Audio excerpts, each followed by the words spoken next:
Nze nga bwe ndaba ye program akawugeza ku lunaku olwaleero tubaaniriza mwebale kubanga gye muli mutulaba ate nga mbadde mugirindiridde program tutobye ku mayengo ga Impact FM n'aga Doxa sako ne Dream TV. Twetutyo tugenda kubeera nammwe mu ssaawa zino ebbiri era tugenda kubanga tuzikozesa bulungi atwongera okuyiga n'okumanya. Victory Christian Center mu Ndeeba yetuleeta wano buli lunaku olw'Essande era nga bakutegeeza nti weekeno lunch hour weeri okuva essaawa 6 mpaka 8 saako ne ku lunaku olwokusatu wagenda kubeerawo ate Wednesday Workers Empowerment Service wano ku Dream TV Doxa ne ku Impact FM ebeera High Flyer program. Tosanye kubanga togisobola kuba saa 11 mpaka essaawa zibeera 2 ez'okumakya. Ku mayengo ga Dream TV, Impact FM ne Dream TV kuva ku 12 mpaka 1 buli lwakusatu tuba ne program omuvubuka ow'ekigendererwa Youth with a Purpose. Atolwo netusoka tuddayo ku Rotiko olwa Victory Christian Center mu Ndeeba. Ebintu bingi ebibaddewo ebigenda maaso tuyinza obutabigendamu olw'ensonga nti ffe wano tubeera mu program eno eyanzenga bwendaba namukutu ogwanzenga bwendaba namwe tubaniriza era in fact obo yagala okweyunga ku mukutu ogwo enamba kweri ku screen eyo osindikako ka message gwali ali ku WhatsApp nogamba nange njagala kubeera kitundu ku mukutu ogwo tujja kubanga tukuyungako. Tunaba tumaliza program tujja kubanga tukuwa omukisa obeeko ebibuuzo byobuuza abakulu bano nga bwe bagenda okuyigiriza n'okusomesa n'olwekyo tuula kalira amateeka aga program kannyongere nga bayisizeemu kubanga nze nzikiriza nti okujjukiza kukulu nnyo. Reminders are important. Ekisooka abali mu studio muno tubasuubira okuba nti bo babeera kyakulabirako gye tuli ng'amasimu gaffe ffenna gabeera mu ddoboozi erya wansi oba si kyo ne tugajjako nga bukyali. Bw'obanga byogenda okusomesa biri ku ssimu yo oteeka mu kanyonyi tukayita kanyonyi airplane mode nti awo tewali asobola kukuba essimu neeyitamu tewali kisobola kubanga kitaataaganya essimu yo oba n'ogiteeka mu silence kitegeeza nti eba tesobola kubanga eddoboozi liyitamu. Ekyokubiri ffe abali mu studio twewe ekitiibwa muno bw'abanga asomesa funa woowandiika kyovola nafuna nze ekitabo kiramba mubeera musomesa nga mbawulira abamu bannenya lwaki tojja n'obaako kyoyogera nedda basajja mba muwadde eddakiika ze 10 sera lwaki mba mutawaanya lwaki muyingirira muteega wali ng'amaze natuga kano katunnyonnyole kategeeza ki. Kale nno muno bw'abanga ayigiriza fuba okulaba nti nno tuwulizinganya mpola mpola atolo tusobole okubanga buli omu message yo etuuka bulungi. Eddakiika olina 10 bw'oba tosobola zimalako si lutalo ogwengo ogamaze zange ziweddeyo ate abalala bajja kubanga bazikozesa mpola mpola. Bwe tunajja gy'oli gwakuba essimu kakasa nti oli wala n'eddoboozi erya TV erya radio kubanga eko eyo bw'okubanga weewulira wabeerawo ka eko akakajjamu ne katutawaanya eno ne kayasa amatu gaffe saidi y'eno kati ate tekikola makulu okubanga okola ekyo. So n'olwekyo kakasa nti oli mabega oba oli wala w'eddoboozi erya TV oba erya radio. Kasita owulira alo kitegeeza oli ku mpewo teweetaaga kubuuza kwendi oba siriiko nekyafunzafunza kuba essimu ng'omaze okutegeka ekibuuzo kyo ne gw'ogenda okyokya tusobole okubanga tulokola obudde n'abala tube nga tubafuna. Alright, ensonga ewedde.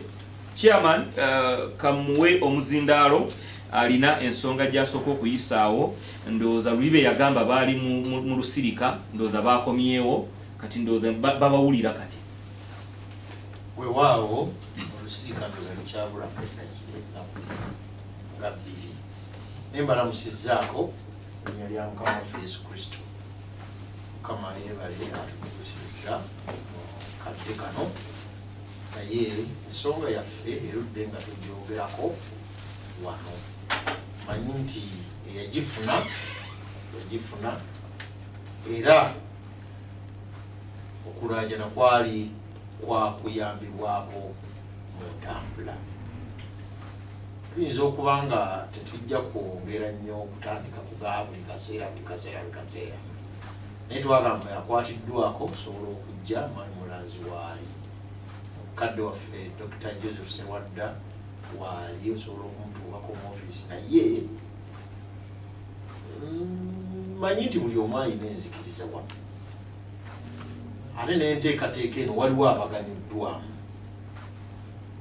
tekikugaana kujja nawofunira abantu ffenna awamu entambula buli omu oba kinoomu kale oyinza ogamba gundi muwadde kubanga akola bulungi kijja kuba kirina kyekiyambyeko okusinga kubanga ekyo entambula etukola etuyisa situlungi etukosa mu biseera bino olwekyo bwekiba kikoleddwako kijja tuyamba twagamba nti abakulu webali sirowooza nti singa abaddukanya ebidduka muziyita bondi nomanya nti buli omu omufuniddeyo akalwa abiri basatu dokita tumugamba eprogramu eno nemukolera omwaka era oba ofunyemu kubanga aba agenda kuwa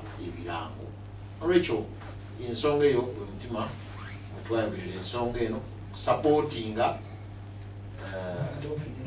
naawe ofunemu ate waliwo n'empeerezo ezisinga byonna byetusomesaako wano byonna tufuba kgenda wa bano abasajja bafuba tugende mujjana newankubadde tuwogera destiny era teri wano tulina gye tulaga olwekyo eyo enteekateekera bwe tusaba bw'obanga gy'oli kituukirize nyinza okuba lwe lulimi lwange olusembiyo okwogera ku nsonga eno sigenda kufa naye nebwenfa yakisoboka naye ekyeŋŋamba kiki bwakwatiddwako tuukirira bikikwatako mukamagwomukisa.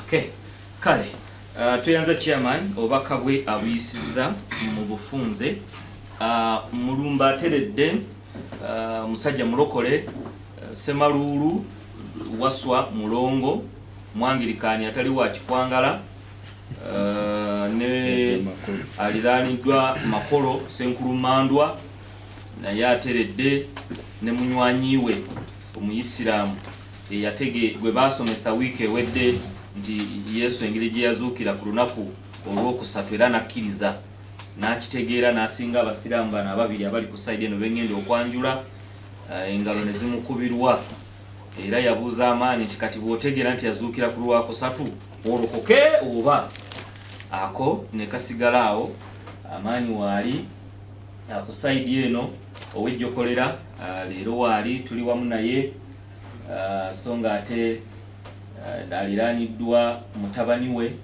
Sheikh Aman yayambadde ebiddugavu ne kabundi ako wali ku screen ndaba kalaga bbulu n'endowooza ye bbulu omukwafu n'ewano gwe bayita ddaaka bbulu songa neve bbulu ddaaka bbulu neve bbulu kabaskot aka songa ate aliraaniddwa Haji Lubowa Haji Twaha Lubowa naye yateredde dda songa ate ne chairman ye yabadde yababuuzizzaako dda.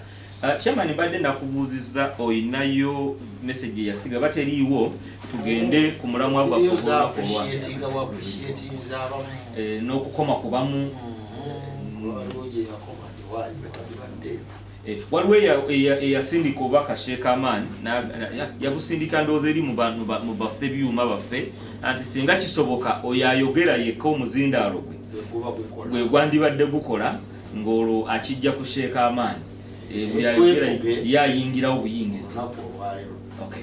Naddala Sheikh Aman bw'abeeramu ne Sheikh Zisa Busolo bagamba nti twekomeko weewaawo naffe twekomeko tugumiikiriziganye omuntu ng'ayogera tayingira mu samoneti yamu.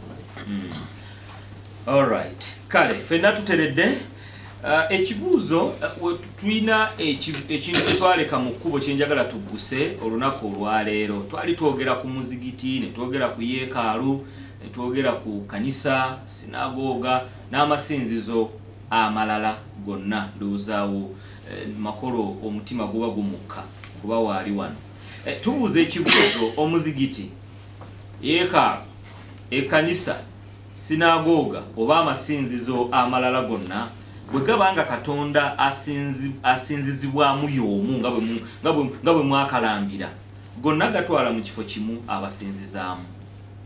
Ziremu ekibuuzo bwe kibanga ekanisa gw'omuseveniside gwe omwangirikaani ow'ekkanisa ya Uganda omulokole makolo ow'essabo ono bano ab'omuzigiti ab'ekereziya ab'ekkanisa bwe kibanga ddala Katonda y'omu asinzibwa mu masinzizo gammwe ago mwenna abasinzizaamu gabatwala mu kifo kimu era ekifo ekyo kyekiriwa makolo onyenyeza omutwe zindaloba gukuwe dakiika olina 10 kakati mbalamusizaako mwenna abatulaba n'abawuliriza pulogulaamu eno n'abagiyayanira n'abagijumbira.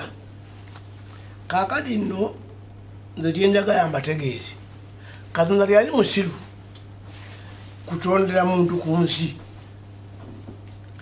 Katonda n'agezaako okubaweereza n'akaana ke nako ne mukagunda emiggo, n'agezaako okubanga mwogera olulimi lumu ne mwagala okugenda okumukwata.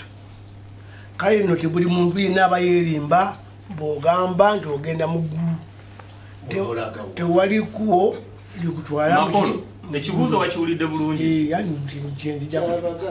Kyembaga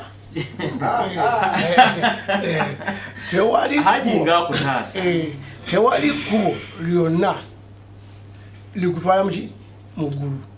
N'abayerimba nti Yesu agenda kudda abakime ku migo gye baamukuba tayinza kukomawo wano kwaki kujja kuba kima. Era mwenna ffenna tutuli wamu, bw'omala okufa nga bakuziika mu ttaka omuzimu gwo nga gukola ki nga gutaayaaya gugendako ku nnyanja beguvawo begukomawo eno begudde abaka emizimu girina kubeera ku nsi negiddemu ne bagiwanga muki mu baana abato. Era kyova olaba tewali muze gufiirayo kubanga ababbi babatta singa emizimu egyo tegiddamu kulaki singa muntu ababbi tebaddamu kuzaalibwa, abasezi singa tebaddamu kuzaalibwa, olaba n'abaliyo ebisiyaga era emizimu gikomawo gittuka negiddayo negiddamu negirya ebisiyaga.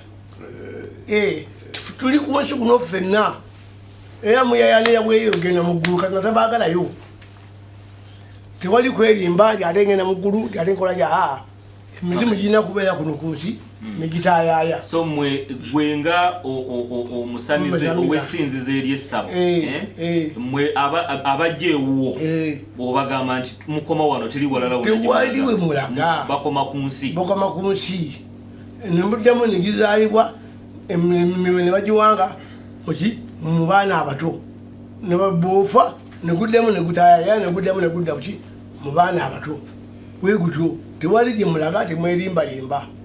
Ago ge mazima amatuufu agaliwo agalala. So okuzuukira okwammwe mulina okuzuukira anti okuzuukira kwekwo kwe kuzaala kubulukira mu mulala kubbulukukira mulala mukwe kuzuukira ng'abasamize. Era kali gwe oli mulokole lekeraawo okwambulamu empale labe onozuukira ekiro webake webasi kati gwe wazuukira inazuukira kubanga nina abaana n'abazuukulu. obuuza makolo bakolo baba bayimba balina akantu ke bagamba wansi muliro nyanja waggulu waladde kategeeza wase malulu akuyambe kakati akayimba akagamba bwe kati tiwaladde nnyo ali akubulire tiwaladde waggulu waladde waggulu mu bbanga si mu ggulu waggulu waladde ki wateredde emirembe ate waliyo gende maaso waggulu waladde wansi wali ennyanja wali muliro oba wagenda muwiddemu gamba nti ojagenda wawudde waggulu mu luyimba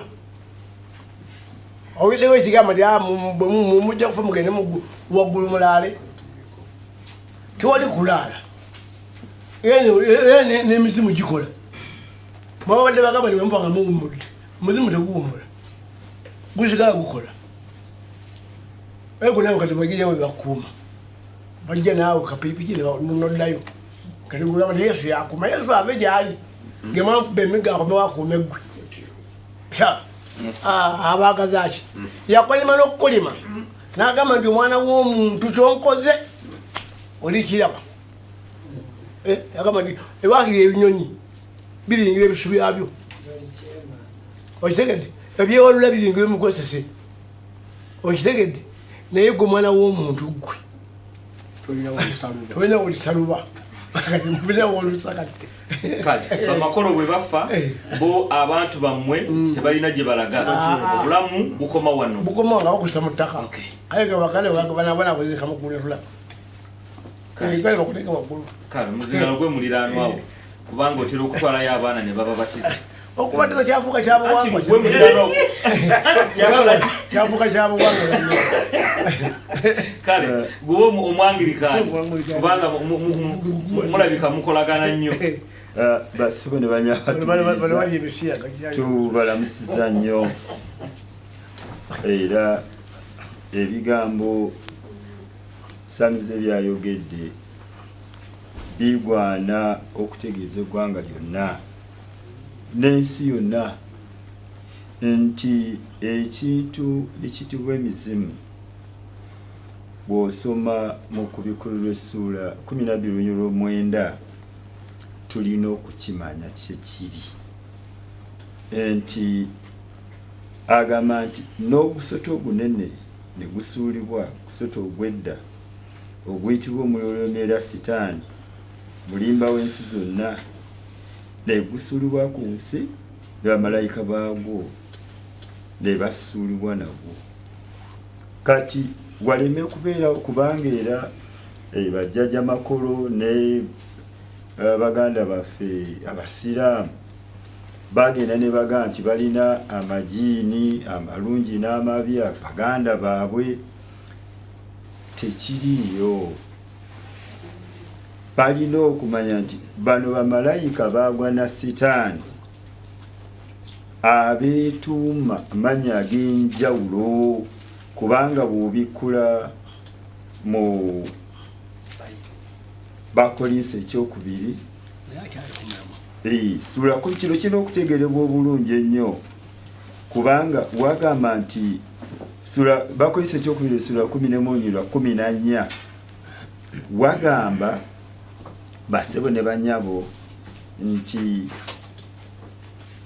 so si kyamagero kubanga ne Sitaani yeefaananya nga malayika ow'omusana kale si kitalo era n'abaweereza be bwe beefaananya nga baweereza obutuukirivu enkomerero yaabwe eribeera ng'ebikolwa byabwe kati basaba buli kintu kyonna ekitibwa mizimu kitibwa amajiini ekitibwa ebyokoola gabeere majiini malungi mabi oba gabeere malungi bamalayika baagwa na Sitaani era kiba kirungi nnyo okwewalira ddala omuzimu okukwetuuma nga gugamba nti simanyi munfunire lubuga bamuwe akambe simanyi musika mumuwe olubugo nga omuzimu gugenda kwebika lubugo olwo oba muzimu gugenda kuwaata mmere eyo gye guli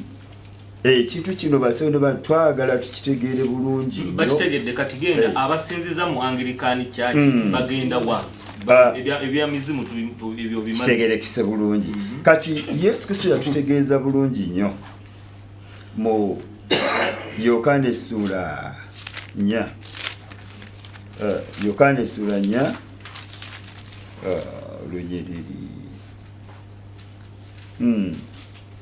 onyere 19 wagamba nti Yokaana essuula 4 wagamba nti omukazi n'agamba Yesu nti ssebo ndaba nti oli nabbi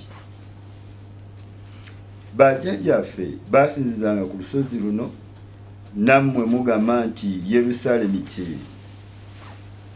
kyekifo ekigwana okusinzizangamu Yesu n'amugamba nti omukyala nzikiriza ekiseera kijja kye batalisinzizanga mu kitaffe ku lusozi luno newankubadde Yerusaalemi.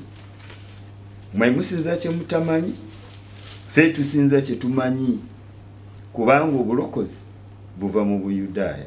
Naye ekiseera kijja era kituuse, abasinza amazima lwe banaasinzanga kitaffe mu mwoyo n'amazima, kubanga kitaffe anoonya abalinga abo okubeera ab'okumusinzanga. Katonda gwe mwoyo, n'abamusinza kibagwanira okumusinzanga mwoyo n'amazima. Kati basebo ne banyabo, bw'obeere muzigiti, obeere mu Church of Uganda, obeere mu ekereziya, obeere mu masinzizo ag'enjawulo gonna, bw'obeera nga tolina Yesu, ntegeera bulungi, ntegeera bulungi anti byoyogera birache biraga ate ekira Yesu anti ye kale katukyogere Abanglikani balagawa oluvannyuma lw'okufa. Omwanglikani nga Yesu Kristo bwe yagamba nti nze kkubo n'amazima n'obulamu, teri ajiri kitange wabula nga ayise mu nze. Okweyita obweyisa omwanglikani nga tolina Yesu kikutwala mu Geyeena. Okweyita obweyisa omusiraamu nga tolina Yesu kikutwala mu Geyeena. Okweyita obweyisa omukatoliki nga tolina Yesu Kristo kikutwala mu Geyeena. Okweyita obweyisa omulokole nga tolina Yesu kikutwala mu Geyeena. Esebo ekibuuzo ndowooza kiyinza okubanga kino kimuzitoweredde. Kale sooka okola revision, ngenda kuwedda kikoleseeyo ziringa 4 nja zikuddiza oddemu obeeko kyonnyonnyola. Muzindalo guwe Sheikh Mazzi. Sheikh Mazzi, Sheikh Abdul Qadir Usman, abasiraamu wano okuyita Muhaji Lubowa mwagamba nti Katonda ali omu mu kanisa, muzigiti, asinzibwamu Katonda ali atya, ali omu. Kati tubuuza, bwe kibanga Katonda oyo ali omu, asinzibwa mu muzikiti, mu yeekaalu, mu sinagoga, ne mu kanisa n'ebifo byonna oba n'amasinzizo amalala gonna, bwe kibanga ali omu, abasinzizwamu bagenda wa? kale a'udhu billahi minash shaitani rajim. Bismillahir rahmanir rahim. Ntumira nnyo Nalongo endira bweru n'abawala be bonna bannange nabbi waffe Muhammad sallallahu alaihi wasallama yakola bulungi nnyo okuta enzikiriza zonna, yazita era kati buli nzikiriza erina ekifo kyayo, oba omuzikiti, ekkanisa, ekereziya na byonna naye nga byonna turuk au tarik, amakubo ge bayitamu okubanga gatutuusa eri Katonda ate omubambi. Kale Mtume Muhammad sallallahu alaihi wasallam bwe yali nga ali n'abantu mukiwulira nti gonda makubo gatuuse eri Katonda, oba oyise mu bakatuliki, oba oyise mu baprotestante, gwe sooka okkirize Katonda. Era ekimwe oludda kansima kamina ku Nabi Muhammad Katonda nnyo, bwe mbanga mukkiriza mugamba nzikiriza Katonda kitaffe koma era simba wakati awo naffe tugamba ashhadu an la ilaha illallah mukiwulira. Ate noono mukana kolinnya lya patiri omu awe tukoma ffenna sooka kukkiriza Katonda ki omu. Kakati ne tusooka tukola ki? Kakati buli nzikiriza, oba oli mu kkanisa, oba oli muzikiti, oba oli mu ekereziya, oba olidda wakasooka okukkiriza Katonda omu. Nabbi waffe Muhammad bamugamba nti Nabbi Muhammad sooka osinze nga ffe tusinza. Manya nti buli nsinza, buli nzikiriza erina ekitebe kyayo muzikiti, buli nzikiriza erina entandikwa yaayo kereziya. Naye nga ffenna ekkubo lirimu lya kugenda eri Mukama Katonda. Era Nabbi Muhammad sallallahu alaihi wasallam aya negende mukkako n'amugamba a'udhu billahi minash shaitani qul ya ayyuhal kafiruna la a'budu ma ta'buduna wala ana a'budu ma abantu wala antum a'buduna ma a'budu lakum dinukum waliya din. nabbi muhammadi yabata mwe mulina eddiini yammwe nange n'eddiini yange kale senga ekigaana n'agamba twali ddiini la ddiini okujjako naye yabaleka balina eddiini yaabwe naye alina ye kitegeeza zanjawulo kale ffe n'eddiini ezo n'ez'enjawulo munnange tulafuwanira kulaba nga tutakabanira ggulu katonda ali otonda oyo mugwoyogerako aliwa allahu ali ku nsi ali waggulu ali mu ggulu aliwa rabbu samawati saba wal ardina saba katonda w'eggulu omusanvu n'ensi omusanvu gwenjogerako alimul ghaibu samawati saba oyo amanyi ebitaliwo mu ggulu omusanvu wal ardina saba ne mu nsi omusanvu yoyo katonda alisamulu yabuna wonna so kati bw'ofa ogenda mweyungako mubeere wonna naye kakati okufa nalyo kubo lyoyitamu osooke omale okukkako eri owamawuti oluvannyuma kiyama bwe beetuuse ozuukukire ogenda mu ggulu oba ogenda mu geyeena okusinziira mu nsinzayo gyewali osinza katondawo ku nsi kuno kati abasinziza mu muzikiti nabo batakabana kulaba bagenda wa mujjana bagenda mujjana katonda gyali katonda omujali katonda ali samulu fi dunya wa fi sama munsi ne muggulu talina gamba nti kakati kasa yatonda ennaku zino omukaaga n'atuula ku namulonde y'obwakabaka bw'omuggulu kakati ffenna gye tuli musanga arusi omukatoliki walaye bwakimanyi arusi ate benkedde ku bwakabaka bwe katonda bw'eggulu omusanvu n'ensi omusanvu naye kasa muteme muhammadi yagamba senga yagamba ti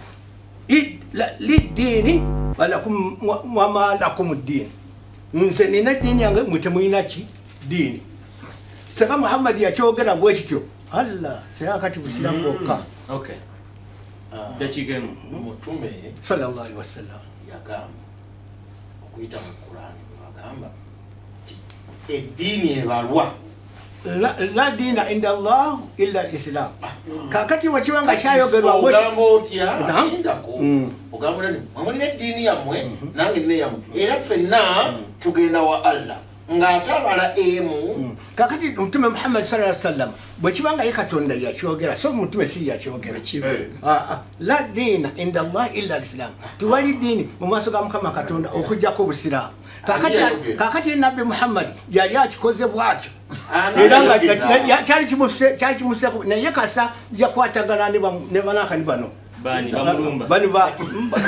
bamukuba musalaba bakibonna okutusa okutusa endala aya yakka manya nti aya yakka yeyo kul ya ayuhal kafiruna kubanga baali bamugadi so mukusooka Muhammad yetuminkiriza nakwetumunkiriza banaye Allah n'alyoka asula aya moderator etegerewo eri moderator temumbugota mush antum mubadde mutya moderator tobuza ogambye Muhammad yagamba ntuli kubya okusomesa moderator tobuza Muhammad yagamba mulina eddiini eyammwe naffe tulina eddiini yazirekawo tofaayo kati Allah asinziira ku ki mutume asinziira ku kyokwawula eddiini nga Allah abala ddiini emu ey'Obuyisiraamu yava ku ki Muhammad yetuminkiriza Qur'ani togamba mutume kwetumiikiriza kyenakugambye ngwe moderator toddayo kubuuza ebibuuzo byakunyomoola Katonda owulidde mutume Muhammad Qur'ani ekkira ku ye so si Qur'ani mutume kuvoola Qur'ani aya zonna tombuuza yabijjawa tombuuza waji yabijja bilmaktubu fi hadha alkitab byawandikibwa mu bitabo bino kale mutume yamanyi nti ku nsi waliwo abalina eddiini ezaabwe nyingi ate nga batakabalira ki kati Allah ye n'agamba nti eddiini eri emu ey'obuki gyembala ey'Obuyisiraamu kati omuganda agamba owemmamba awana ye so Allah yawana ye owemmamba awana mamba ye nowulidde Allah yawana mamba ye mutume Muhammad ey'Obusiraamu ye Katonda yawana yabusiraamu yokka obuuzani munywanyiwo nabbi yagamba nze simanyi nange kirimbaako namwe mwewaleko kulwamu naye tamanyi kirimbaako ekyo ekikwatibwa kikwata bwotyo naawe nabbi yagamba naye tamanyi oba wakiwulira bwotyo oba wali ku ndeku ya mwenge solombuuza ekibuzo ekisembayo ngende wa Sheikh Amaani abasinziza mu ddiini ey'obuyisiraamu bagenda mu kifo ki la yadkhulu aljanna hatta yalja jamal fi haiti le tajja kuyingira jana okujjako nga amaze okuyisa engamira mu katulika empiso omuntu nga ovudde ku nsi nga tokkiriza la ilaha illallah wa muhammadu rasulullah era kye tuba tubafubako nammwe nakyogedde ne mbagamba kasogamba mu linnya lya kitaffe obakasooteekako kati bali abatasinza sooka obaleke bateeke eri tebasinza katuli ku bana abasinza bazisa busolo ba Sheikh Amaani bahaji twalubowa mufuti ba Uganda abasinza bo bagenda mu kifo ki kyekibuuzo tebamanyi jana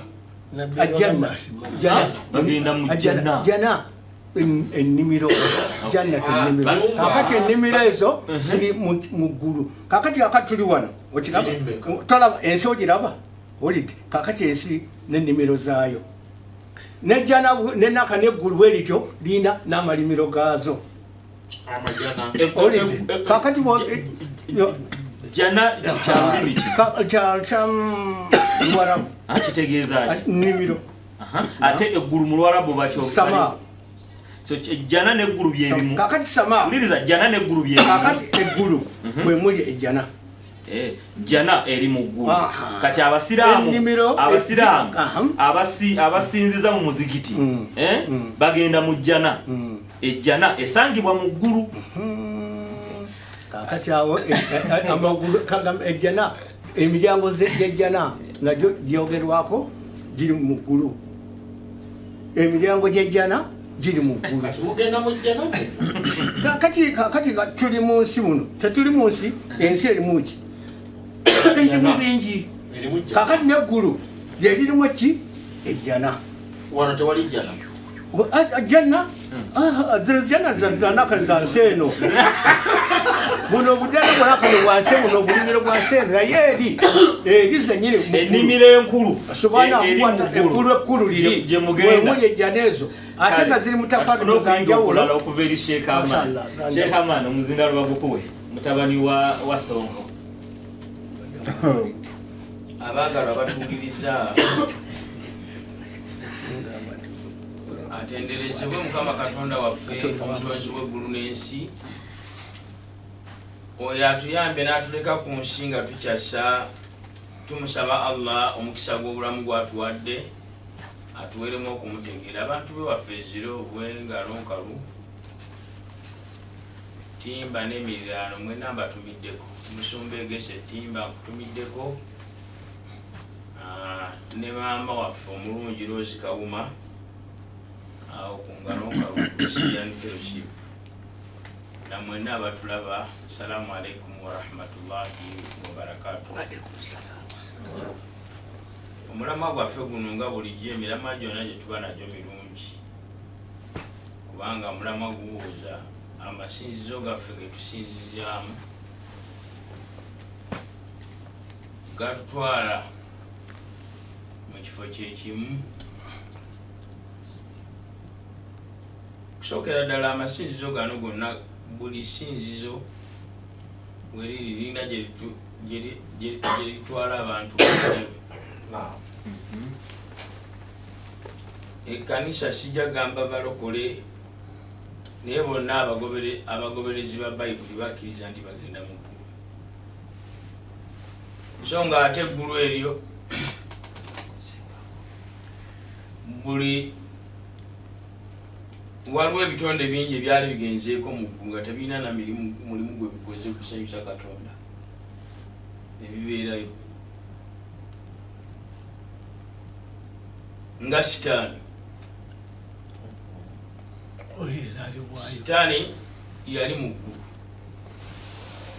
era sitaani tabeerangako mu muliro tije yazaalibwa.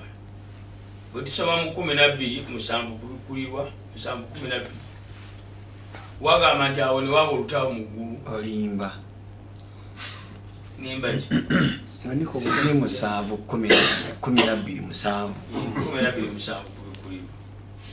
tine waba olutalo mu ggulu sitaani n'akyalina okulwana bamalayika be naye ne batanyiyinza. Sijja kumalayo vaasi eyo naye kiraga nti sitaani yali abaddeyoko mu so kati bw'oba ozina amazina ng'obuukabuuka ng'olowooza ogenda mu ggulu olw'okuba wawaayo omwoyo gw'eri Kristo si gwosoose. Ebitonde bingi byaliyo nga ne sitaani yasookayo. Ekyokubiri, ekigambo ggulu kyetaaga okwegendereza ku njuyi zombi kyeki, kubanga ffenna abali wano ffenna nga tobikudde bira n'obuuza omuntu nti eggulu liri luddawa bw'atatunula yasongayo busonzi nti liiryo. Era bw'omubuuza nti bannange bwe banaatwala muliro guli luddawa sirabangayo yali atunudde wansi, kitegeeza nti omuliro n'eggulu byonna biri waggulu. Kakati ffe abasiraamu tulina aya eri mu Qur'ani mu surati Zukhrufu 43 aya ya 68 yitukeko aya yimpeko lisomeko surati Zukhrufu 43 aya 68 kubanga tubuuziddwa ebifo bino bitutwala njagadde nsooke nzidewo ekyeggulu kubanga ne mukadde waffe oli omusamize ekyo bulaba yayogedde adaalimba nga yina musanyufu kuba abasamize basooka okuba neggulu eri abo obeera nowa ne Kampala ng'olinamu omutwalo ofisaamu ne sente z'okulya gonja liri mukono wali mu ggulu. Ati nkugambye Allah agamba billahi mina shaitani rrajim ya ibadi la khawfun alaykum alyawma wala antum tahzanun.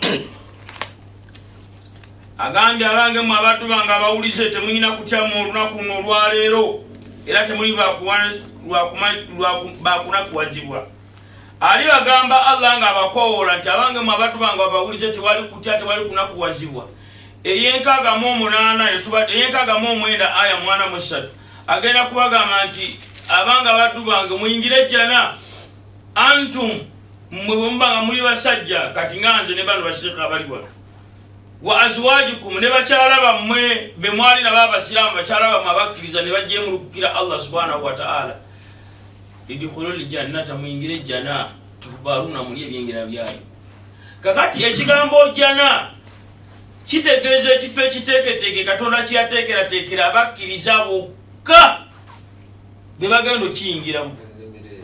Era mu bakkiriza abo mwe muli bannabbi ba Allah nga Yesu be bagenda okigenda mu ba Musa n'abalala. So mu dakiika zange 10 tusooka ne tubuuza nti kuba sooka tekaawo saa ziweze 11 eddakiika za Sheikh Amani era zimwongera asigaza eddakiika ze 5 kanzige. Alright, kitundu kyakubiri ekya programu eno nze nga bwendaba abasinza oba amasinzizo gatwala wamu abasinzizo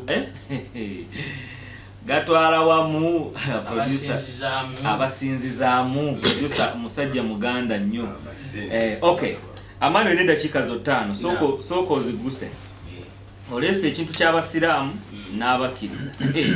Sooka oguse ndeke mbuuza ekibuuzo. Nkugambye nti ekigambo ekiyitibwa eggulu oba ejjana oba ekifo ekyokwesiima mu masinzizo gaffe ffena gye tubeera teri yasomesa nti tya nnyo Katonda ogende mu muliro era tugutya nnyo okuleka baganda baffe abalokola bakutwala ng'ekyokuzanya dakiika 2 fire. Katonda agenda kutuyingiza ejjana lwa kusaasira kwe era kigenda kwewuunyisa gwali yampuliriza okutuuka mu maaso ga Mukama Katonda osangeyo omusajja gw'otalabangako mu muzikiti naye nga Allah amuwadde ejjana. Nga bwe kisobokera ddala obulungi kumu abatudde wano mwenna okutuuka abasumba mwenna abatudde wano bentudde nabo n'abasumba abalala bali okutuuka mu maaso ga Mukama Katonda nga walina ekyaki nga nnene nga n'ebyamagero wagamba nga nti obikola naye ogobebwa ogende mu muliro. Ekyo Yesu yakyogera n'aga nti si buli muntu ayogera nti mukama wange nti yalingira mu bwakabaka obwaki naye oyo yekka akola Katonda byayagala. Nabbi Muhammad sallallahu alaihi wasallam kyagamba nti omuntu agenda kukola emirimu gyonna naye tegigenda kumuyingiza jjana, wabula omuntu agenda kuyingira ejjana birahmatillah lwa kusaasira kwani.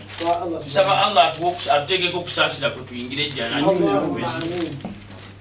Yesu Kristo mu dakiika zange 5 nga ziggwako abantu baali balina endowooza nti agenda kubatwala mu ggulu.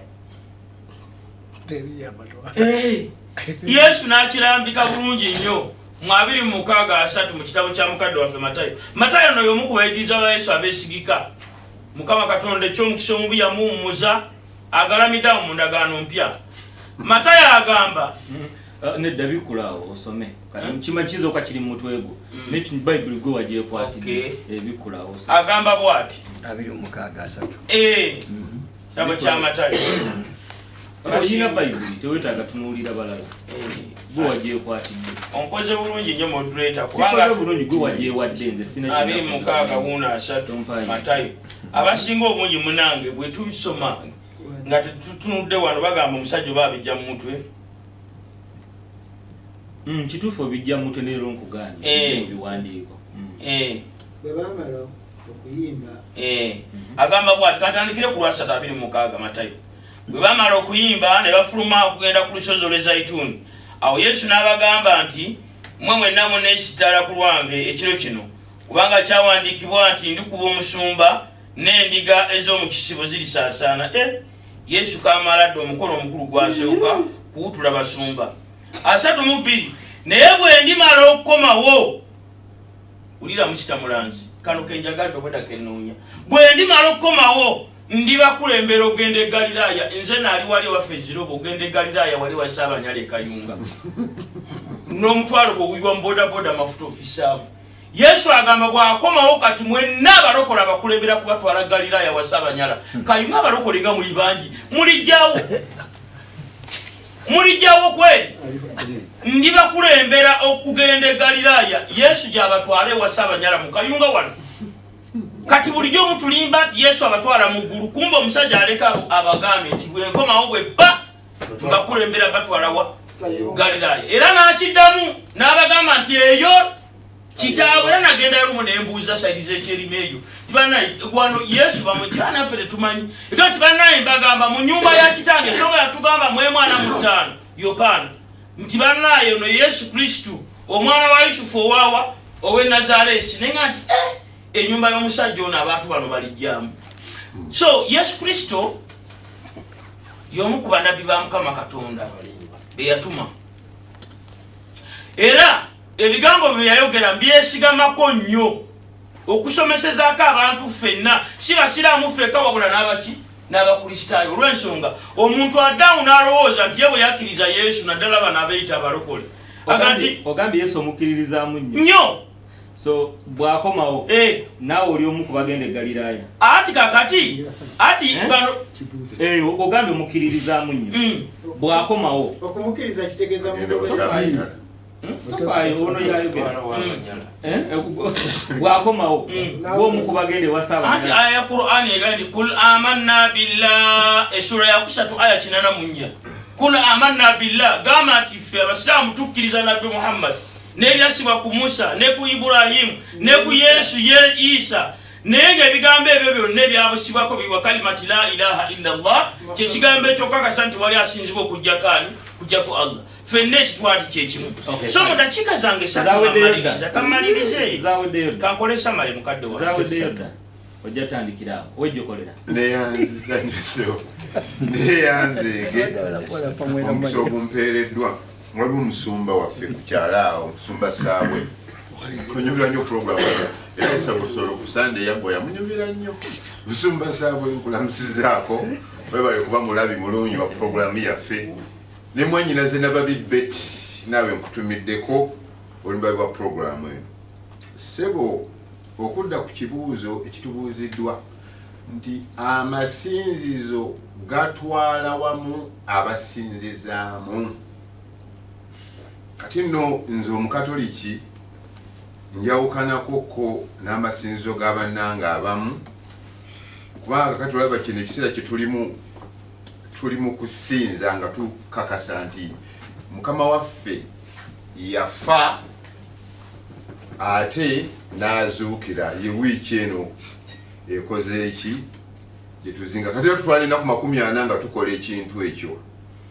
ate nekisigala titumalako n'omwaka nga tukakasa nti lwaki tusinza Yesu Kristo nga mwemuli obulamu obutagwawo ye Katonda ddala ajja okututwala mu ggulu eyalibisibwa kati nno ffe bwe tuba tusinza mu ssinzo lyaffe nga tulabya ddala nti Katonda oyo Yesu Kristo yatuwa obulamu eyava mu ggulu atuwa obulamu obutagwawo ye kye kitangaala eky'obulamu ye gwe mugaati ogw'obulamu ye yensibuko y'obulamu kwegamba yeye bulamu kati oyo gwe tusinza atuwa obulamu era ekyamuleeta atuddiza obulamu obutaggwaawo kubanga ebimuwandiikibwako byogera nti Katonda ye kitaffe bwe yayagala ensi n'okuwaayo n'awaayo omwana w'omu buli amukkiriza afune obulamu obutakola ki kakati ffe mu ggulu oba bwe tuba tusinza oba mu kifo eky'okwesiima tusuubira kufuna bulamu butaggwaawo awo nno ffe gwe tusinza si ali masinziza amalala nga bw'oyinza okusingana masigidi emu oyinza okuba etunudde gyetunudde ngera balina ne gye batunula naye ate nga tebasinza Yesu oba mukama waffe Yesu Kristo era bwe tuba tusembera ku mmeeza nga tusa kimu naye tuga nti guno gwe mugaati ogw'obulamu nti guno gwe mubiri gwa Kristo oyo ye Katonda ddala ekyo tujja kukisingana mu ssinzizo erifaananako erya Bahayi oba eryani ery'amakolo kati ffe gwe tusinza mulamu yafa n'azuukira yatuwa obulamu kaakati lwaki tumusinza era essinzizo lye liriwa essinzizo lye yenze kakati se gwe masigidi era nze wano Yesu ali mu nze nze Kereziya era bwe mba musinza Yesu wange musinza yenze nze ndi kiggwa kye nze yeekaalu nze essinzizo kati ate kyawukana musimala kutunula buvanjuba oba bugwanjuba era bwe tukuŋŋaana awamu ffe bwe tuba tukuŋŋaanye yaga nti mwe babiri bwe muba mukuŋŋaanye nze mbeera waki babiri wa basatu abeera wakati mu ffe n'olwensonga eyo nti ffe bwe tukuŋŋaana wano oba nga tusinza ffe tekitwetagisa kubako gye tunula era abeerawo yadde tetumukola ki tetumulaba kyova olaba tuga nti ye ebigambo byayogera bulamu ebiwa omubiri teguliko kyekugasa wabula mwoyo n'olwensonga eyo nti wano ye yagamba bw'ati mu biwandiiko ebitukuvu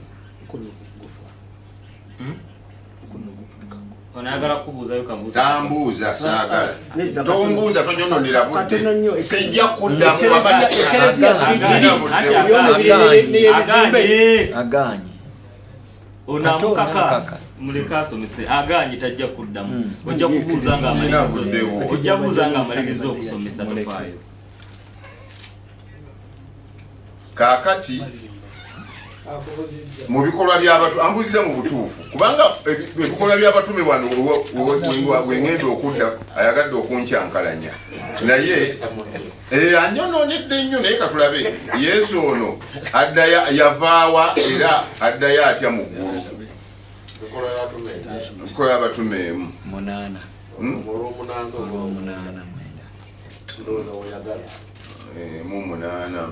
abatume ne bakuŋŋaana naye wano ebadde by the way gye mbadde njagala mbuziza bulungi kati kangende ku lunyiriri kantandike ku lwomukaaga abatume bwe bakuŋŋaana ne bamubuuza nti mukama waffe mu kiseera kino wooliddizaawo obwakabaka bwa Isirayiri Yesu n'abaddamu nti okumanya ebbanga n'ekiseera si kwammwe kitange yakuleka mu buyinza bwe kyokka mwoyo mutuukirivu bw'alijja ku mmwe muliwe bw'amaanyi era mulimmanyisa mu Yerusaalemi owulira kubamanyisa ne mu Buyudaaya bwonna ne mu Samaliya n'okutuusa ddala ensi gy'ekoma bwe yamala okwogera ebyo n'atwalibwa mu ggulu nga balaba ekire ne kimubikka ne bataddayo kumulaba. Awo bwe baali nga batambula, awo bwe baali nga batunuulira waggulu balabe bwagenda, abasajja babiri abambadde engoye enjeru ne bajja ne bayimirira kumpi nabo. Abasajja abo ne babuuza abatume nti, abasajja ab'e Galiraaya lwaki muyimiridde awo? Tebaali nno ewa Ssaabanyala sewo. Kati wabadde alowooza nti baali wano ewa Ssaabanyala. Bano baava abange abasajja sibaati babuuza eno mutabani wange gy'abadde agamba. Abasajja abo ne bamubuuza nti, abasajja ab'e Galiraaya lwaki muyimiridde nga mutunuulidde waggulu? Oyo Yesu abaggiddwako n'atwalibwa mu ggulu, alikomawo bw'atyo nga bwe mumulabye ng'agenda mu ggulu. Kakati Yesu oyo gwe tusinza ali mu ggulu yayogera nti waali wayagala naffe tubeere. Era natukakasa nti mu nnyumba ya Kitange mulimu ebifo bingi, naye nze ngenze kuteekateeka ekifo. Kaakati sirowooza nti baali ateekateeka ky'Eggaliraaya eno gye bali. Ono yagamba ne bali n'Abakenye. Abakenye si bali ne Galiraaya ne Bagundi abadde banoonya obwakabaka. Kati si eyo ennyumba, si ye Nazaaleesi eri. Ye yava mu ggulu nga bwe tumulaba mu Yokaana agamba nti kigambo, ensi bwe tennaba kutondebwa, kigambo oyo ye yatonda byonna. Kati kigambo oyo eyajja okutuddiza obulamu yava mu kitaawe. Era wali Filipo agamba nti, yamubuuza nti wange tulage ku kitaawe, naga Kitange ali mu nze nange ndi mu ye. N'olw'ensonga eyo nti ffe we tulaga gye tusinza tumanyiyo, era ffe tuyimba nti nga Kitaffe bwe yazuukiza omuweereza oyo Yesu, naffe twesiga era tukakasa ffena abamumanyi ng'ali tuzuukiza tulagewa eggulu ly'empeera. Kati eggulu lye tugendamu si lye liri obadde oyimba, si lye lyewamwe e Galiraaya. Ffe tulaga mu ggulu, naye nga gwe tusinza mu ssinza eryaffe, ffe tetusinza Erayija, ffe tetusinza Eriya, ffe tetusinza Musa, ffe tusinza Yesu Kristo, ye Mukama wa byonna. N'olw'ensonga eyo nti buli muntu bamuwadde n'olw'ensonga eyo sebo nti mu masinza ag'enjawulo ge tulaba, nze sinziza omwensinza ne gwensinza tafaananira ddala mu masinzizo amalala bannange gwe boogerako. Mukama bampeera mu ggulu mu bulamu obutaggwaawo, kubanga ye kigambo w'obulamu, gwe mugaati gw'obulamu, ye nsibuko y'obulamu. Wanaabyogera yayita nti nze musumba w'obulamu. Omusumba awaayo obulamu bwe olw'okubeera kiki? Abala yawaayo obulamu bwe lwakubeera. Mwana tubunirako nze njigiriza bino twasazeewo okwogera. Aliko emmandwa omulokole se bw'onotandika okwogera, nsaba ogobe ku muzimu, omugobeko omuzimu, ogobeko omuzimu. Kati Katonda mulungi atubeera okubaako empeke ejja okugenda ku musiraamu agendeko ne ku balala abatakkiriza, newankubadde doozi emu mpolampola erina kyekola. Enkima yatuula ku lwazi neerinnya erabe nga lumogoka nene lugaana nebuuka negenda ku muti, era newankubadde nga kale ogaanye okwala naye era kasitaompulidde. So ekigambo kya Katonda newankubadde mubuuka ne mukijerega era oba okiwulidde newuunyiza nnyo. Kyekamaani musajja muyivu okugamba nti ebyawandiikibwa bigamba Yesu atukulembera okututwala e Kayunga. Neŋŋamba ejjo tutudde n'omuntu amakya ennyo mu byawandiikibwa. Amakya si kya Luzungu. Galatwa kale. Naye mmanyi nti abadde ayogera wrong okujereka oba abadde asaaga naye ate nga sirowooza nipogulamujawa asomye ennyiriri n'asaagira mu nnyiriri n'asaagiramu nti abakulembedde Galiraaya ate nga Galiraaya kiri Kayunga kati ate yandibadde ono munoonyereza amanyi lwaki wali bayitawo Galiraaya. Right, kakati tulina ebigambo amasinzizo.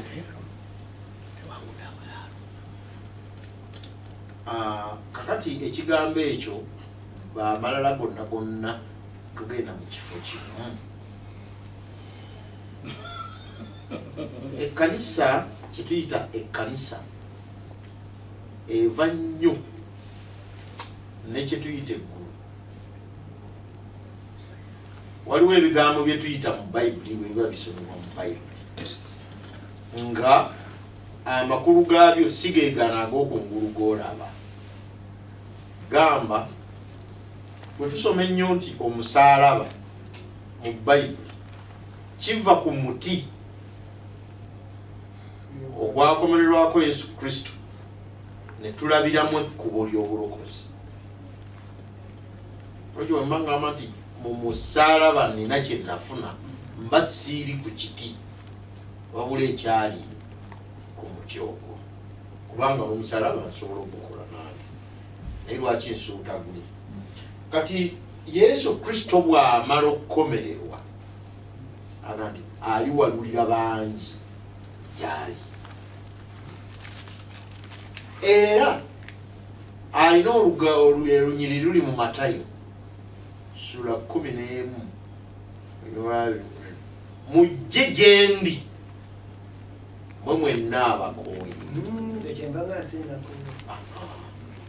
n'abawummuza abakkiriza okuyitibwa okwo tubayita abayite. Ekigambo ekyo abayite kyekivaamu ekigambo kye bayita ecclesia, abayite. Kale bamala okuyitibwa babeera mu kibiina naye nga buli gwe bayise bw'amala okukkiriza nabaga omuyite. Ekyo nno kyekijja nga kivuunulwa ekiyitibwa omuyite y'ekkanisa.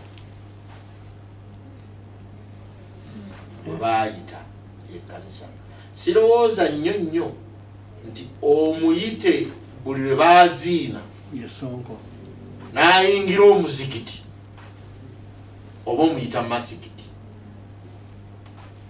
nga nze bwempitibwa ki yeekaalu kereziya oba ekkanisa. Kati lulimi kereziya kanisa ero lulimi naye masigiti kyanjawulo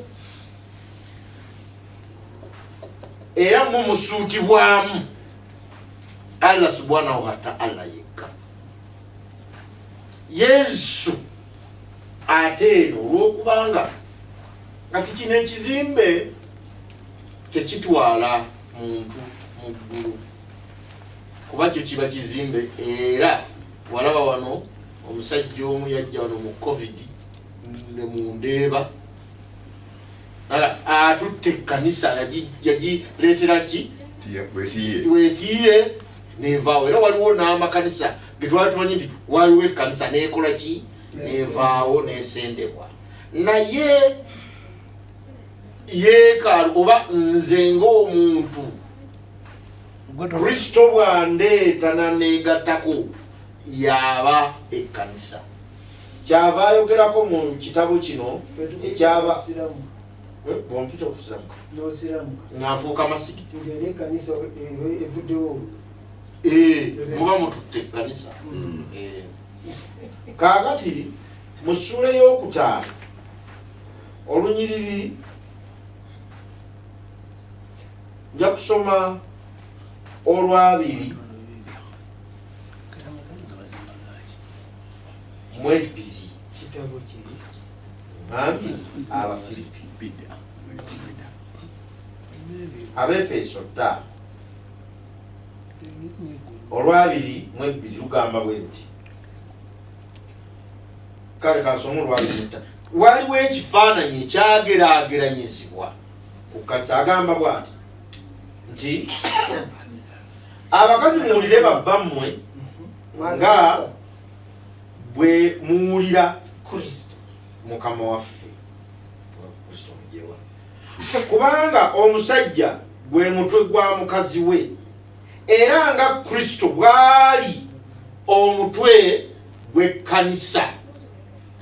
Simanyi nti Kristo mutwe gwa muzigiti oba mutwe gwa ssabo oba mutwe gwa Bahai tempo. Sheeka n'atulungamyamu oba sheeka mu mazzi gy'abaatuga Kristo we mutwe gw'omuzigiti. Kristo ye mutwe gwa muzigiti namu awula kakati Kristo ye mubaka wa Katonda. Nkubuuza mutwe gwa kanisa mutwe gwa muzigiti kati tonyonnyola nnyo n'olwekyo kitegeeza ono omutwe alina gy'atwala abantu be nga si kanisa. Kristo Yesu ye mutwe gwaye kanisa era agamba twongera bwali omutwe gw'ekkanisa bwali omulokozi. Omuzigiti gulimu obulokozi bwa Kristo ng'ekkanisa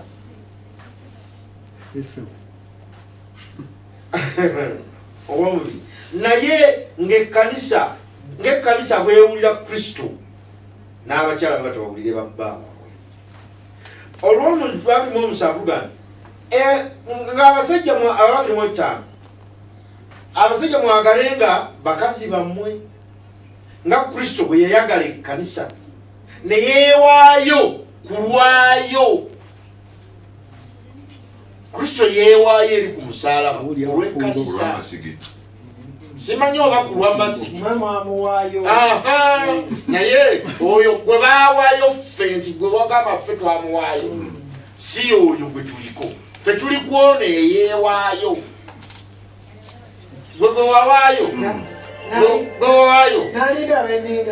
waawo gwe wawaayo alyoka ajereetere yennyini ekkanisa ey'ekitiibwa eteriiko bbala newankubadde olufunyiro newankubadde kyonna ekifaanananga bino naye ebeera entuku eteriiko bulema. Kati abo abantu beyeereetedde abataliiko bbala wadde oluki olufunyiro kyava abagamba ebigambo bino ebiri mu Matayo Yokaana 14 ti mmwe bempise who are called mutima gwabwe tegweraliikiriranga mukkirize Katonda akaza bwekityo ogambye ebituufu n'olwekyo mukkirize Katonda nange muzikirize mu nnyumba ya kitange anti alina kitaawe ndola bwenjogera amazima alina kitaawe mu nyumba ya kitange mulimu ebifo bingi era ngenze okubateekerateekera ekifo. Kale nja kudda mbakime mbatwale gyendi gye mba mubeera. Olwaleero Yiisa ali ludda wa Sheikh Rufi afisa mawati ali eri mu ggulu ery'omusanvu bw'agambye anti wuliriza kati eri gy'ali akomawo kukima babe abatwale gy'ali hakimu agambye nti kituufu mulamuzi akomawo kulamula anti alamula abaganye okukkiriza kyava ayagula endiga ku mbuzi. Gwe mu masigidi mubeeramu endiga ng'amakanisa masajja lillah abasinzizaamu mulindiga ng'ekkanisa abantu babeera ekkanisa ng'ate n'olwekyo mu masigidi temuliimu tekundakira temuliimu ndiga fe tuli ndiga haji atali ndiga otobandiga oba mbuzi Kambuleo chama. Laba embuzi yiri. Ani kambuleo kabisa. Enkawe yawa. Yesu watadda. Nga mulipotea. Kubanga wadda ate gwe oli ku musango. Kale. Tamanyizize ndindirira Kristo kuno. Ebyokulya byamulema. Gwe waleeta ensonga eno naye erabika alhamdulillah etandise okweyabya. era njagadde ssebo abateesa abasoose okuteesa mbalungamye. Katonda agenda okwogera mu ssuula ya 22 olunyiriri olwa 40 yali ayogera ku masinzizo. N'agamenya n'okugamenya nga ziyeekaalu, ng'amakanisa, zisinagogo n'emizikiti. Ago yali ayogera ku masinzizo abantu oba endiga mwe zikuŋŋaanira. Nasoma olunyiriri olulala mu Surati al-Baqara aya ya 62 ne mbagamba nti Allah subhanahu wa ta'ala mu aya eno agamba nti mazima abo abakkiriza abasiraamu n'abo abayudaaya ab'omulembe gwa Musa Nabo bakkiriza. kati abo tolaba kati wanaamenya ate bibinja wali yamenye masinzizo kati wanaamenya bibinja. Ab'omulembe gwa Musa n'abakristaayo ab'omulembe gwa Yesu Isa ab'omulembe gwa Isa kyoyagala sikyenjagala nawe Ekiri bwino. ekitegeeza naawe kakati wamuutekwa okuyitibwa Yesu yabadde atono mulumba n'abo abaswabiriina abataasinzanga balubaale mu Bawarabu n'oyo yenna individual eyakkiriza Katonda omu mu bo oluvannyuma n'akkiriza n'olunaku lw'enkomerero ate n'akola emirimu emirungi bonna gurupu zino sebuuza obadde obuuza nti bano nabano bagenda wa bonna balina empeera yaabwe awali Mukama waabwe. Ekitegeeza era tebalina kutya era bo si baakunakuwazibwa si baakunakuwala. Kitegeeza nti abantu bano buli gurupu Katonda yamanyi bwali kisasula. Naye bwe tugenda mu ssuula ya 45 olunyiriri lwa 30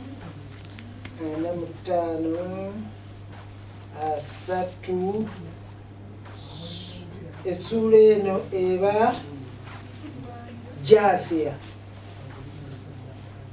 Allah subhanahu wa ta'ala agamba bwati naye mazima abo abakkiriza bali be yasoose okwogerako abasiraamu abakkiriza ne bakola emirimu emirungi Mukama waabwe agenda kubayingiza mu kusaasira kwe yennyumba eyitibwa ejjana. Okwo kwe kusiima okweyolefu. Sebo ffe ng'abasiraamu tugenda mu jjana ate abajeemu ne bagenda mu muliro. Kati Awaliba era y'empeera yaabwe. Allah yagibawo. Empeera ya buli kimu. Empeera y'ekirungi kirungi, empeera y'ekibi kibi. Kati sebo abantu bw'obuuza nti abasiraamu bagenda wa Bagenda mu nnimiro. maze okulaga nti ebibinja biri Allah subhanahu wa ta'ala byasooka okwogera ebikuŋŋaanira mu bifo biri ebyenjawulo. Buli kibinja kirina empeera yaakyo Allah subhanahu wa ta'ala bw'agambye. Egwe togimanyi. Nze manye Omanyemu yokka manye eyange gye ngenda okufuna eyabakkiriza ey'abasiraamu. ensomye abasiraamu abakkiriza abasiraamu mulimu abatali bakkiriza naye nga basiraamu waliwo n'abasiraamu abajja okuyingira omuliro. Sheekhe yakinyonyodde dda. Katonda tagenda gabajjana lwa busiraamu lwa ddiini lwa bibinja, agenda gaba ejjana lwa kusaasira kwe. Okay, wagambye ejjana n'eggulu byanjawulo. Eggulu kyeki mu busiraamu n'ejjana kyeki? Qur'ani etutegeeza nti Katonda yakola eggulu 7 n'ensi 7. Era Katonda ayogerwako mu busiraamu ng'ali waggulu so si mu ggulu. Era Allah subhanahu wa ta'ala agatutegeeza nti ejjana ngazi nnyo okusinga ensi zino zamenya 7 n'eggulu 7, ngazi nnyo okusinga ensi n'eggulu byonna nga biri 7. Era ayongerako n'agamba nti ku lunaku lw'enkomerero, era ne Bayibuli ekinywezi, ensi n'eggulu byakuzingibwako. Kale nno bannaffe balibeera omwo, omulibeera okukaaba n'okuluma obujiji nga Katonda azingako. So ajja kuzingako eggulu azingeko n'ensi kubanga ye ali waggulu. Ekibuuzo era waliwo yakibuuza wano, Katonda yagenda okutonda ensi n'eggulu yali ludda wa? Yali waggulu. Mulumba akobuzinda. Kale Mulumba bw'abaliriza nja kukwata isimu emu oba bbiri. Balamusizaako mwenna abatuwuliriza akawungezi k'olunaku lwaleero, abali ku Dream TV, BTV, Doxa, Impact Radio. Mulumba gemannya mukuliko eyo ababadde mu makuŋŋaaniro olunaku olwaleero okusinza. Amasinzizo gatwala wamu abasinzizaamu, nedda ssebo tegatutwala mu kifo kye kimu.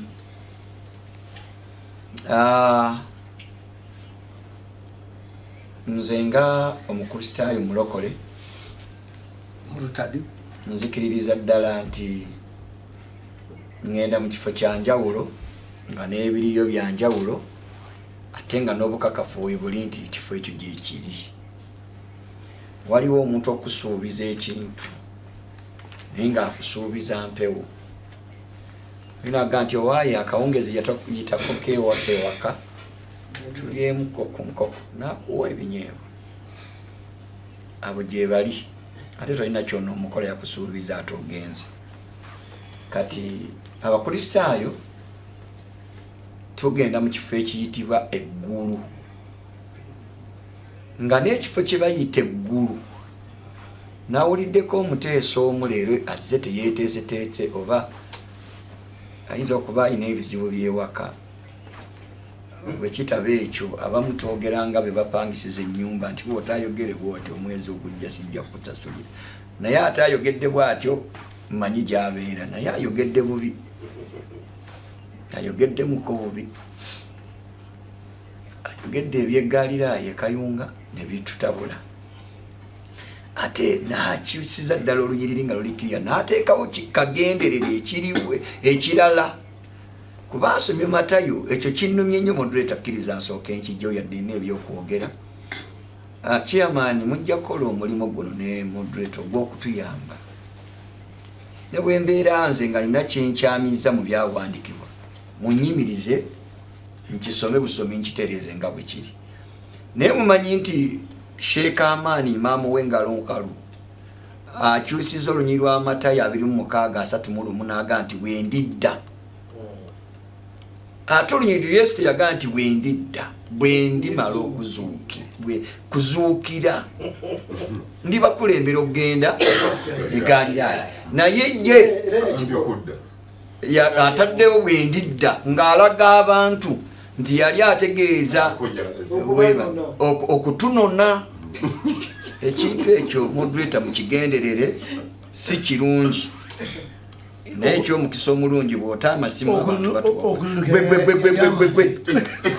batumunirako gwedda mu byabanno ebyo bikulemi makola ni akuwadde olukusa sidde salamu awalamba ngani gwengani soko olinde gwengani nga musamize nga mmemba wakkulu nedda so memba wakulu amateeka agasuka wegandika ekyo nkijjeewo si mu mutima mubi okuleka abalina efutufa nti bwebawulira omulokole ng'ayogera baagala bamwogereremu boonoona obudde naye nze sajja kulwanagala na muntu naye mbadde ntereeza byawandiikibwa kwe kuyita mu kyeyamaanyi yasomye bubi olunyiriri ate bwe tubanga tusomye ku Qur'an tubawo omukisa ne tugaa nti mudde mu lunyiriri mwe kye mutakola ekyo kiwedde ffe tugenda mu kifo kye bayita eggulu nga n'eggulu lye twogerako kubanga omukulu agaa nti bw'ogamba omwana nti songa ku ggulu alina waasonga abadde atutegeeza nti ffe gye tulaga tugenda wano we basonga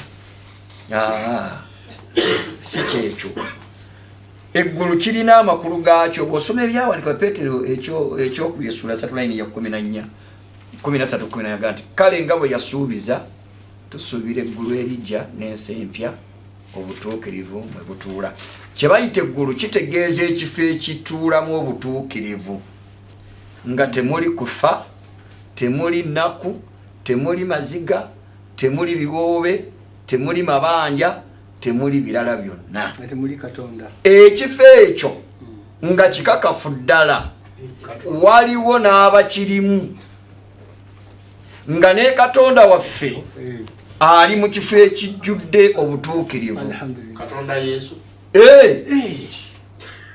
kati ate zisabusolo weesikamu ki Katonda Yesu ekyo kyatuddemu kati sirika ekyo nga kyatuddemu because kyekifo kye yavaamu okujja wano ku nsi kuba teyali weewano naye ensi bwe yagwamu akatyabaga obuzibu ne bugwa mu nsi kyawaliriza Kristo okujja ku nsi oba mu nsi nga kyayagala alumirwa abali mu nsi bafune kye bayita obutuukirivu kubanga eggulu lyotuukirivu nga bwe kiri Katonda mutuukirivu mutukuvu ne Yesu ekyamujja mu ggulu najja wano yajja atufuula abatuukirivu era abatukuvu era tutukula lwa musaayi gwe so tugenda mu kifo ekyo ekimaze okulonderwamu abantu abatukuvu era abatuukirivu nga tutukuzibwa n'omusaayi gwe ne tutuukirira mu Kristo Yesu kati omusiraamu alina kifo kirala era Bayibuli bwebanga eyigiriza ba Filipi 3:2 etulaga nti wano tuliwoko kaseera era kyova olaba omukristaayo yinza omukola kyonna kyoyagala nga ye yakkiriza Kristo bambi n'akutunuulira n'akusaasira n'akusonyiirayo kubanga akimanyidde ddala nti wano waali si wuwe ba Filipi 3:2 eyigiriza n'egamba kubanga ffe waffe mu ggulu era gye tusuubira omulokozi Kristo Yesu okuvaayo ajja atutwale aliwanyisa ekitiibwa ky'emibiri gyaffe okufaanana ng'ekitiibwa ky'omubiri gwe kati buli agenda mu ggulu tagenda mu ggulu na mubiri guno ogulya emmere ogulwala ogulina shahawa oguwasa oguzaala kati ekyo ekifo kya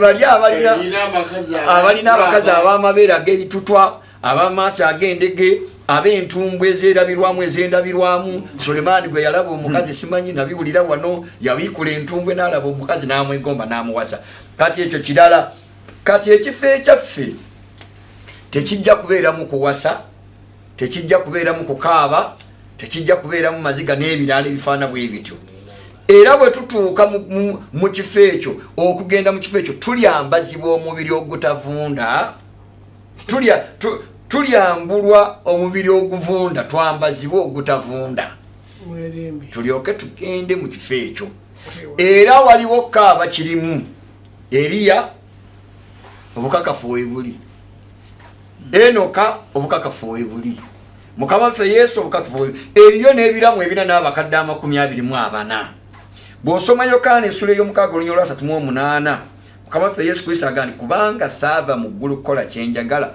wabula ye yantuma kyagala. Tulina obukakafu nti ffe bwe tuba tugenda mu kifo ekyo ffe ab'ekkanisa tulina obukakafu bwa mirundi 5. Qualification is nti okugenda mu kifo ekyo agenda mu ggulu ateekwa okuba nga akutwalayo amanyiiro.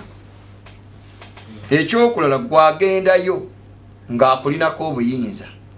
Ekyokusatu ng'obukakafu ku kifo gy'akutwala gye kiri.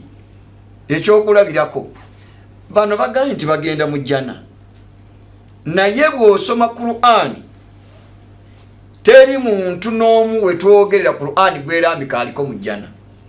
Nenze mmaze okumentioninga nti Eliya yalinnya mu ggulu, Enoka yalinnya mu ggulu, Yesu ali mu ggulu, era ne Musa obukakafu bwe buli nti bwe yalinnya ku lusozi baalabikira wamu ne Eliya nga bali mu ggulu. Kati olwaleero bw'osoma Qur'an essula ey'okusatu aya 13 ega nti wasaari'u ila magfiratin min rabbikum wa jannatin arduha as-samawati wal ardi uiddat lil muttaqin. Mweyunire ng'abali mu mpaka okudda eri Mukama wammwe n'eri ennyumba ey'emirembe aljannati, obugazi bwayo yenkanankana eggulu n'ensi. Kati ekibuuzo wekijjira eri omukristaayo nti ffe tulambisa ekyaffe eti weekiri. Jana bw'ebanga okugirabako n'okugifuna ogatta eggulu n'ensi, njagala kumanya hajiriwo wa tugisangawo eriwa? Allahu a'lam. Allah yekka y'amanyi. Kale ffe ekyaffe tulina obukakafu, era obukakafu bwe tulina bw'osoma Yokaana essula y'E17 olw'abiri Yesu agamba kitange njagala nze wendinze n'abo be wampa we baba babeera, tubeerenga wamu nabo balabe ekitiibwa kyange kye wampa. Kati ssebo ne nnyabo akkiriza Yesu oli shuwa nti Yesu waali nawe w'ogenda okutuula.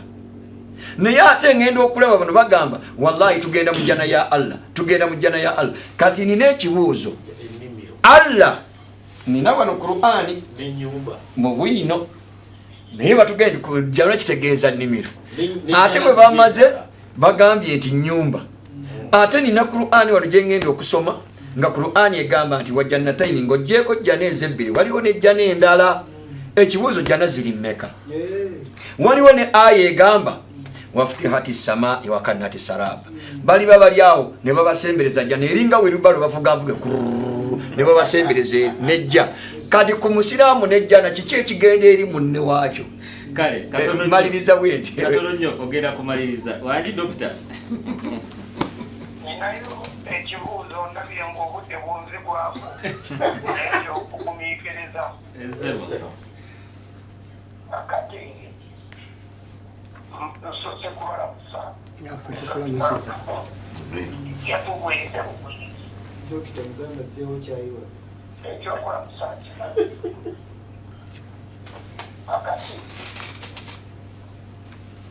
ndaba wano mu byawandiikibwa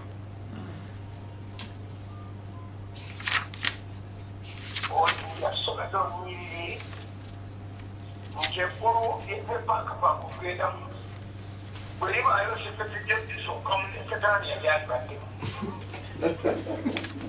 naye mulina okwegendereza abantu abasoma ne basoma olunyiriri tugambe nga bwa kitundu nabwogerako kitundu nakolaka commentary nga kwogera kitundu kyanyiriri kubanga olunyi lugamba eniwaba olutalo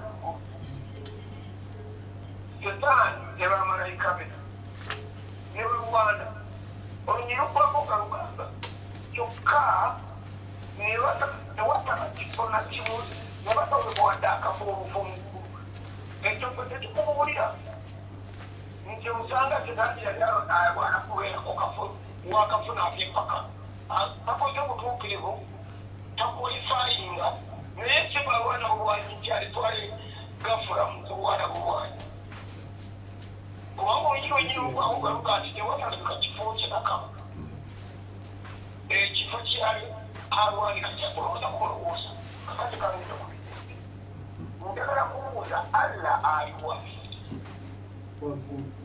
kubanga olugiriri mulunga lwa seberi okusoma olw'abafiripe satabirwana kyewaffe mu ggulu era eyo ffe gyetusobola omulokozi waffe okufa kati ekyo kinzikiriza nange naye njakubuuza kubanga eggulu lya allah bweribaayo ali atayagala wakingo kyalayo bukyasi allah aliwa Dokita bazeemu ne batugamba Allah ali waggulu mujjana taliyo ne mu ggulu taliyo ali waggulu otyo kati ekyo kyeŋŋamba nti mu bbanga bw'ati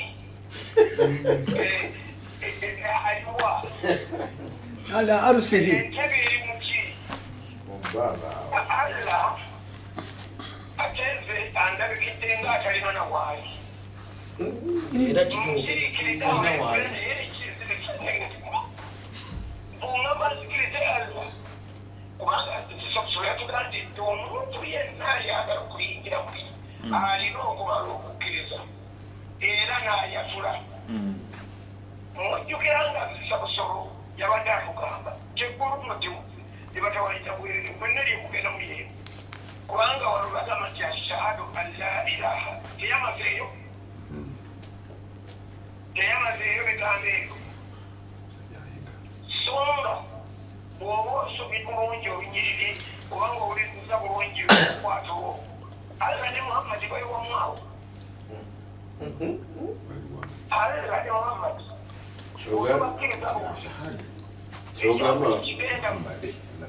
Muhammad alina amanya kyenda mwenda naye muhammadi alina kyenda mwenda omu tubuuzengayo ebibuuzo otubuuza ebirala kubanga kakati ekyo kibadde nga kibuuza wamwagala mukirete wikijja alla alina amanya kyenda mwenda ne muhammadi alina amanya kyenda mwenda kombi ali asinga munne kibaka kibiri kyakuwa kateeberwaiku alla natugamba nti kasitogamba nti ku linnya lya paatiri notuyongerako alla yenkanye ne paatiri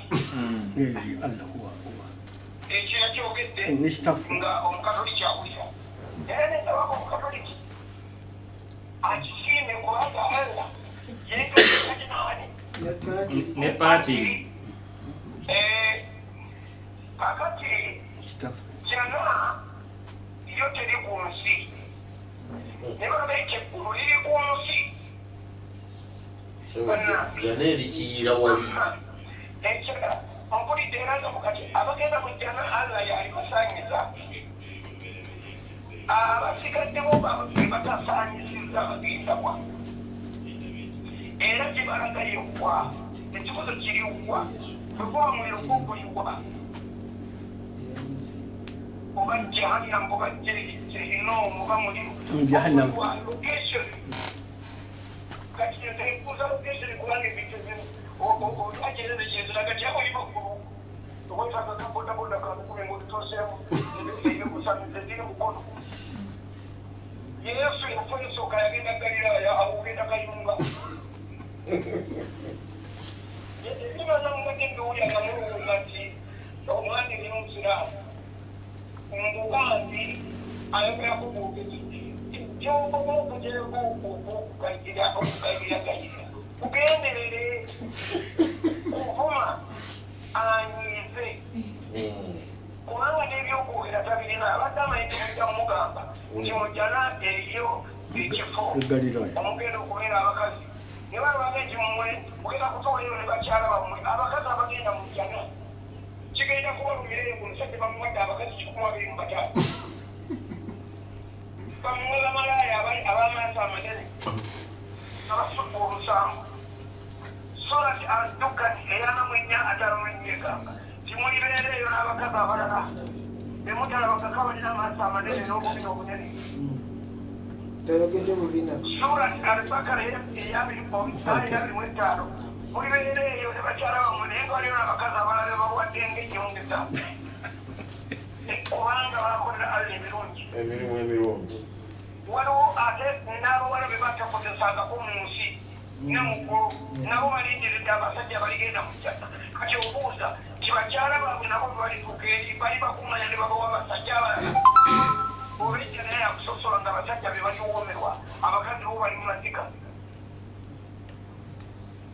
mbuuza okusobola okutera Rahmani yatara mwita aya yatara mukaka kusengita agambye nti wali babakazi abatemye abantu agaye kubiri musi nga bw'otunula ogamba nti mabona gano gebambaza abantu amaaso ennyiriri zijjudde sotutulo yatara mwebbiri egamba mwetula mu ntebe ez'obugalamirizo ne babaleetera abakazi bangi abalina amaaso amamyufu agayinguka kati tumubuuza kirifo kiriwo bannange kukola pulaani obanga nakyo kubamulina tulagira tebatulagirize kyagala ogenda mu nkolo y'amakolo agenda mumukuba emukolo ayagala ogenda muli abakristaayo agenda kayunga kati ayagala ogenda muli obusiraamu mutulagirire ekifo kino bweki mu uganda kubanga naffe mwatugaye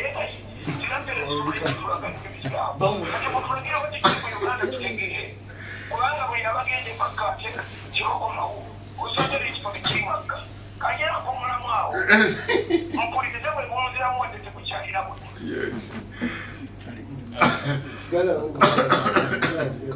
obadde ogamba ki sebo katonda yogera nnyo katonda ali ku arusi ye eyekitiibwa innama al arsi ala almau ate eri ku mazzi kiri mu qur'ani nja kugireeta aya arsi amazzi galiwa allah wa rasuli alamu katonda mbaka yamanyi naye arsi ya allah ala almau alonabubaka dokita nti webamanyi ali ku kiyira ala almau ndatikati amazzi gawa yamanyi lakini arsuhu ala almau gakulemi ogamba dokita zewo kyayiwa ne kacyayi kaffe kaddewo sewota tuva mu nakaliga fana tukankana ekyuma kino kitunyogoza